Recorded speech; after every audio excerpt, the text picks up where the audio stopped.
ശ്രദ്ധിക്കുക. ജാസ്മിൻ, അഭിഷേക്, ഋഷി, അപ്സര, 4 പേരും ആക്ടിവിറ്റി ഏരിയയിലേക്ക് വരിക. ജാസ്മിൻ, ഒന്നാമത്തെ കളത്തിൽ കയറി നിൽക്കുക. രണ്ടാം നമ്പർ കളത്തിൽ വന്ന് നിൽക്കാൻ പറയൂ.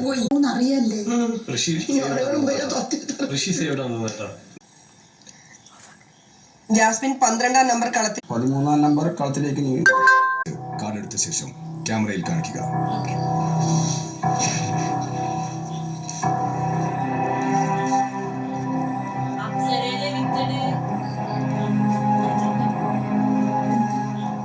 അപ്സര, പ്രേക്ഷക വിധി പ്രകാരം അപ്സര ഈ ബിഗ് ബോസ് വീടിനോട് ഇപ്പോൾ വിട പറയുകയാണ്.